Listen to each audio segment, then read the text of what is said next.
on the because in many ways it is. Do you want to hit it like the George Costanza when he's analyzing? That's what I was going for. Okay, cool. Yeah. Dude, that's exactly what I was going for. I know. It's like Jack's going to just know that we're channeling George Costanza. Yeah, he's on this like, one. treat your next couple years like it's the last couple of years of your life. Because in many ways, it is. Here we go. 3, 2. This is Nick. This is Jack. Welcome back. It is Monday, September 26th, and today's pod is the best one yet. It's T-Boy Nick. But Jack, who is having a worse week? The stock market or Adam Levine? Great question, because stocks fell big for a second straight week on worries that a recession is inevitable. Can we just get some stock market monogamy? Is that too hard to ask for? This love is taking its toll on my portfolio, Nick. On our first story, Jack, what is our first story? Remember how Amazon just hosted its first ever NFL game exclusive to Prime? Well, Apple just bought the Super Bowl halftime show. For our second story, Steelcase makes the seats that hold your butts when you're in the office. So Steelcase thinks they figured out the future of the office. Our third and final story is Polaroid. That classic camera company is the most classic of cameras. So Jack, why did Polaroid just launch a speaker and a music app? But Yetis, before we hit that wonderful mix, I love this mix. we're dusting open the old Hoarder's Almanac to week 130. Things were running at it because of the pandemic. Jack and I have been keeping track for you. You thought we forgot. We didn't forget. There's more chapters to be written. This week, we are running out of butter. Not margarine, not ghee, not some rando substitute, butter. Hide your egos, hide your toast. We've got a butter shortage. I can't believe it's out of butter, Jack. Yetis, according to the Wall Street Journal, dairy farms are a shrinking breed in this country. And the lack of dairy milk is trickling down to the butter dish. Because apparently butter sits at the bottom of the moo chain. Yeah, because milk gets first turned into yogurt or into ice cream or into cheese or back into more ice cream. Only then does the leftover dairy that we still have get churned into butter. Butter gets no respect, man. There's no leftover milk to turn into butter right now. Ipso facto, butter prices have risen twice as fast as everything else in your grocery cart. That's right. Butter is breaking the bank. And it's the worst timing because what are you smelling, Jack?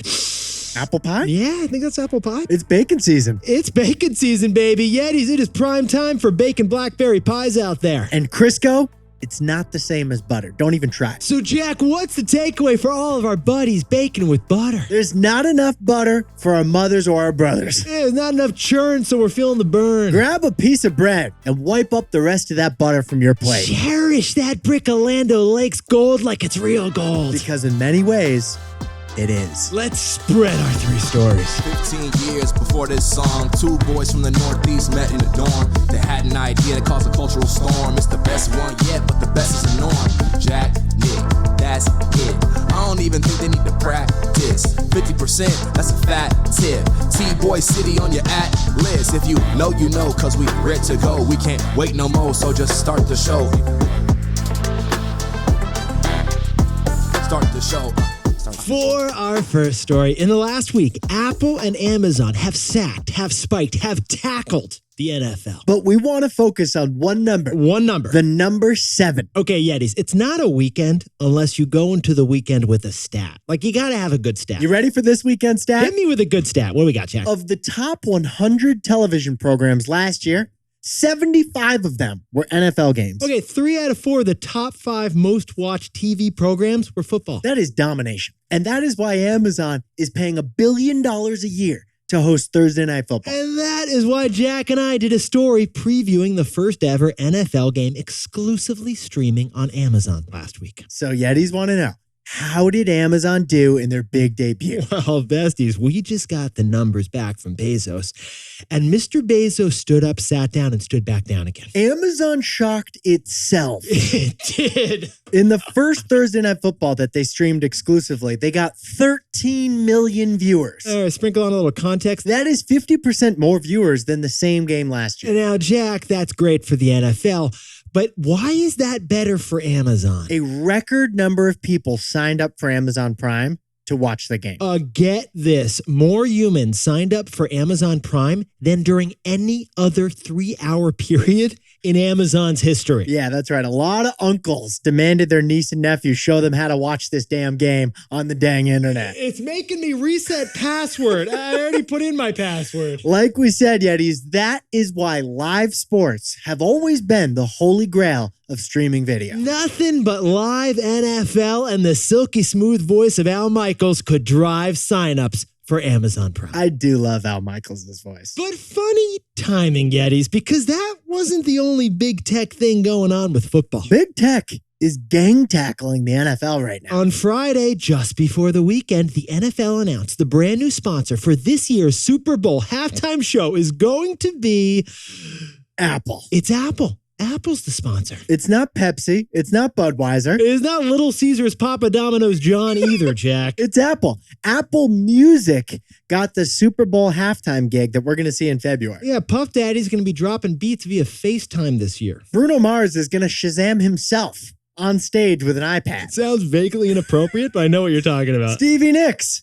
She's going to wear AirPods and make those her microphone. Now, the real goal here isn't Apple to play music in the halftime show. They've got a different motive, right, Jack? Apple's sights are set on NFL Sunday Ticket. Okay, so Apple just dropped $50 million to be the sponsor of this year's Super Bowl halftime show. But experts expect that any day now, it's going to be announced that Apple's paying $2.5 billion a year to take over the lucrative NFL Sunday Ticket deal. That would mean Apple taking over basically every single Sunday NFL game. It's on DirecTV now, but that's a lame duck. It's coming to big tech. Apple is pulling a Jerome Bettis here. It's following Amazon's block through the hole. So, Jack, what's the takeaway for all our buddies tossing the old pigskin? The most important stat from Thursday night's game, the number 7. 7, S-E-V-E-N, 7, the number 7, as in 7 years younger. The average age of Amazon's Thursday Night Football viewer was 46 years old. Yeah. That is 7 years younger than the average viewer of a typical NFL game. Now, here's why Jack and I love that number. If the NFL has any weakness right now, it's that Gen Z doesn't care about touchdowns. Yeah, that's the goal of the NFL. It's not trying to reach a bigger audience. Right. They're trying to reach a younger audience. So the NFL is big tech's ticket to taking over media. But big tech streaming is the NFL's ticket to a younger fan base. And that is why the number 7 is the most important stat from Amazon's NFL debut. For our second business story, Steelcase is the pure play office furniture stock that just discovered its existential mission. Steelcase must make your office fun. Okay, Yetis, you probably don't know Steelcase. In fact, few people, we didn't know Steelcase before this, but your butt cheeks do. Yeah, they do. In fact, Steelcase is probably your most touched product if you add up all the numbers. And that's because Michigan-based Steelcase is the #1 company in office furniture. They've been putting 4 legs on seats with a backrest for 110 years. Jack, these guys are a $900 million Dunder Mifflin of the mesh seat chair. If it's got 8 legs like a spider and it rolls around and swivels, that's a Steelcase. Yeah, it does. You will recognize their sleek conference tables of rich mahogany. They're encased in steel. When offices closed during the pandemic, Steelcase was encased in doom. That's right. Investors expected 4 years of frozen business because offices were going to be shut down. But here's the strange thing happening with this once consistently profitable business. We got a vaccine and a few boosters. Yeah, we do. The pandemic is mostly in the rearview mirror now. And yet, Steelcase's stock is still at its lowest level since 2009. Other office-related stocks have recovered because the pandemic is waning. But Steelcase hasn't. Now, the latest reports show that office occupancy is up, but it's still only at 47% of where it was from before the pandemic. So people aren't buying from Steelcase. Why would an office splurge on an ergonomic chair when cities have millions of unused chairs right now? I can swivel all the way around, Jack. Speaking of swivel, Steelcase is trying to pull a pivot right now. Yeah, this is what Jack and I find fascinating about Steelcase. They have pivoted their core purpose. Selling office chairs is now Steelcase's secondary mission. Yeah, Steelcase isn't doing like work from home sofas or home office ottomans or like an office chair, but with like a really nice big cup holder. They're still doing office furniture. Right. But their number one mission now is inspiring. Exactly. Their number one mission is inspire office managers to make offices fun places to be. Cupcakes in the conference room get their stat. So, Jack, what's the takeaway for our buddies over at Steelcase Office Furniture? Don't punish workers with return to office. Entice them. Yetis, Jack and I jumped in T-Boy style to the investor deck from Steelcase, and we were fascinated with slide 13. Slide 13 shows that Steelcase is consulting their clients on how not to do return to office. Slide 13 had nothing to do with furniture, all about inspiration. Slide 13 said, don't make return to office mandatory. Instead, build an office that attracts your workers back. Don't create open office spaces, build phone booths because people want privacy. And this is key.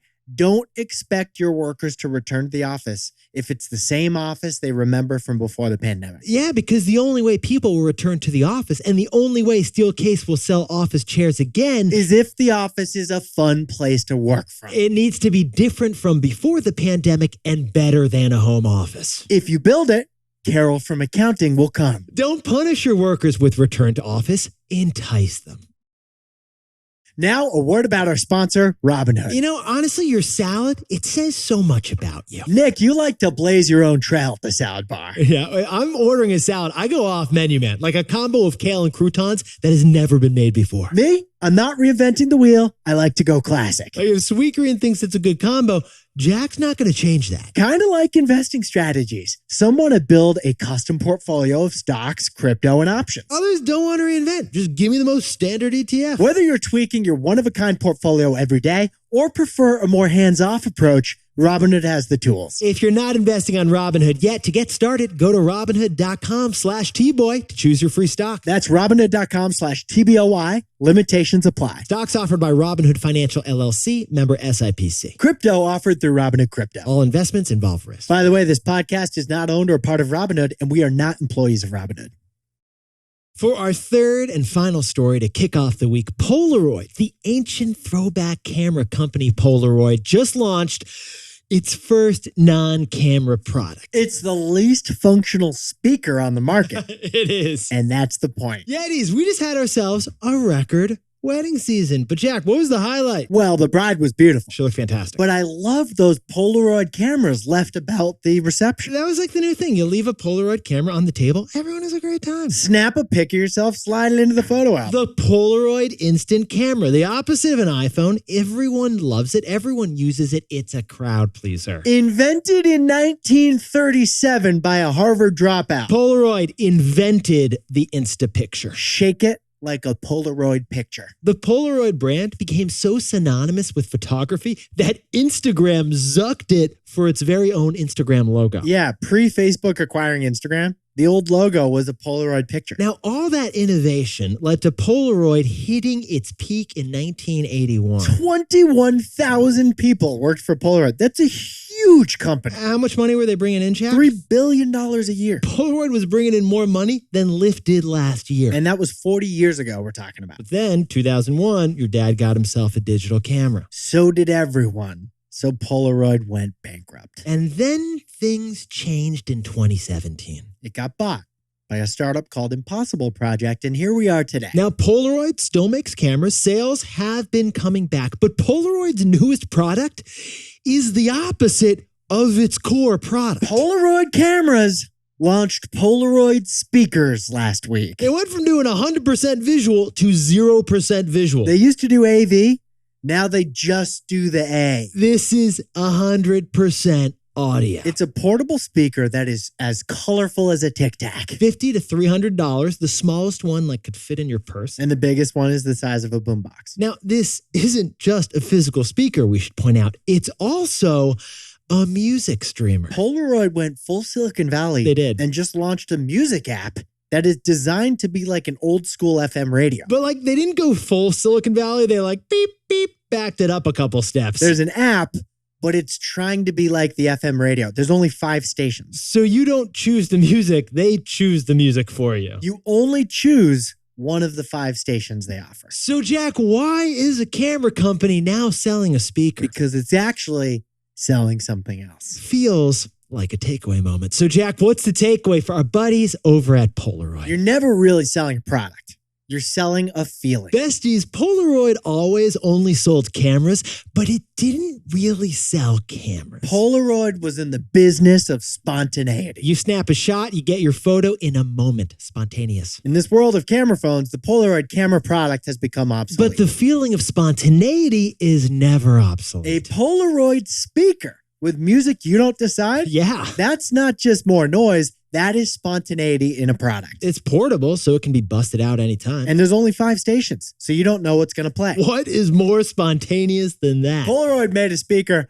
They're not really making a speaker. They're selling spontaneity like they always have. Jack, can you whip up the Monday takeaways for us over there? Amazon's NFL debut was the equivalent of throwing like 7 touchdown passes. But 7 years younger. 7, the number 7, that was the most important stat. For our second story, Steelcase does furniture, but it's focused on pep-talking offices. Don't punish workers back into the office. Entice them. And our third and final story, in an on-brand move, Polaroid just launched a cute speaker. Because they were never selling a product. They were selling a feeling. Now, time for the best fact yet. This one sent in by Sam Arias in the 818 Pacoima, California. Nick, you know what animal is native to Orlando, Florida? Talk to me. What are we thinking here? Mice. Mice. And Disney theme parks had a very interesting way of dealing with that mice situation. Yeah, in order to control the mice population at Disney's parks, they use an innovative and quirky form of pest control. They use an army of cats at Disney World. Disney used to employ an army of cats that would roam the park, find the mice, and destroy them. Disney would even monitor, feed, and refer to the cats as cat. The animal kingdom included mice, and that was a problem for Disney. The teacup ride looks delicious to a mouse, but less delicious if you're eating. We gotta ask, what about Mickey Mouse? Well, why do you think Mickey got so big? I don't know what that means. She's like, Jack, take a lot of cats to tear into that torso. We've got a little off the rails here, Yetis. Behind that smile, it wasn't a smile. Underneath those white gloves, Yeah. talons. Yetis, you look fantastic today. If you haven't yet, drop down and give us a 5-star review. We love those reviews. We love reading those reviews. We do. Nick and I, we'll see you tomorrow. Can't wait. And before we go, congratulations to legendary, longtime, original Kramer Yeti, Nick Kramer, Jack's brother, who just proposed to his girlfriend. My big brother Nick is bringing Martha Lamb into the Kramer family. Round it up. Pumped to have a new sister. And congratulations to Virginia Catheriner, who just left her corporate job and jumped into startup Sharefront in New York City. And congrats to Blake Positek for the 1st year anniversary of his podcast over in New Canaan, Connecticut. And Adam Prudhomme is turning 26 on the 26th in Ottawa, Canada. Happy birthday to Mariana Fonseca in Aventura, Florida. And Alex Kranzler's got a birthday in Los Angeles. Happy birthday to Hirsch Shah in Atlanta, Georgia. And Howard Lau over in Portland, Oregon. Happy birthday, man. Happy 28th to Janet Moe in San Jose. And Jessica C's turning 30 over in Santa Monica. And shame on us, because Carly Gronholm just pointed out that we missed the Hobbit's birthday last week. Happy birthday to Bilbo and Frodo. And don't forget Sam. Never forget Sam. This is Jack. I own stock of Amazon and Disney, and Nick and I both own stock of Apple and Robinhood. Now, a word about our sponsor, Robinhood. Okay, so Jack and I both worked in finance for a while. And we know the 6-monitor Bloomberg jockey with charts, numbers, balances, and more charts. They got coffees in both hands while they're executing some complex trade on a soybean future. Well, we're not trying to impress with our mission control trading center. Just give us an app, please. Robinhood, with its mobile-first and intuitive design, it lets you trade with just a few quick taps on their app. And even if things still don't seem easy, Robinhood has your back 24/7 with its live and robust customer support. If you're not investing on Robinhood yet, to get started, go to Robinhood.com/TBoy and choose your free stock. That's Robinhood.com/TBOY. Limitations apply. Robinhood Financial LLC, member SIPC. All investments involve risk. By the way, this podcast is not owned by or part of Robinhood, and we are not employees of Robinhood.